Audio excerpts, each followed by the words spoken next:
अगर आप भी चाहते हैं निर्मला म्यूजिक का वीडियो सबसे पहले आप तक पहुंचे, तो हमारे चैनल को सब्सक्राइब करें और बेल आइकन जरूर दबाएं। ये मोइयो कैसन साइको देले रोज पी के मारै छौ। सुनील सुनील सुनील ये मोइयो कैसन साइको देले रोज पी के मारै छौ। ये मोइयो कैसन साइको देले रोज पी के मारै छौ। रोज पी के मारे छौ गे मैयो पी के मारे छौ। हमारा घर से बाहर ठेल के है रोज पी के मारे छौ गे मैयो केहन साई को देल है रोज पी के मारे छौ।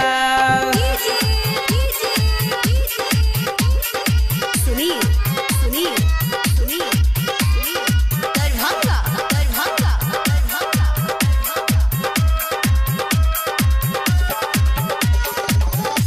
तसे जी परै छै बड़का खेला उठ लगाई दै छौ गे मेला गे मैयो लगाई दै छौ मेला।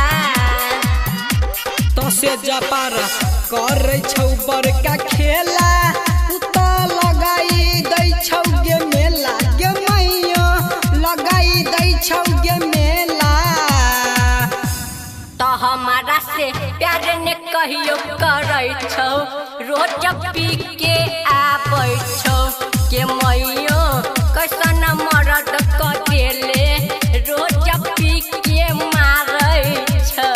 अखन अहाँ सब सुन रहल छी निर्मला म्यूजिक के शानदार प्रस्तुति, शानदार प्रस्तुति, शानदार प्रस्तुति।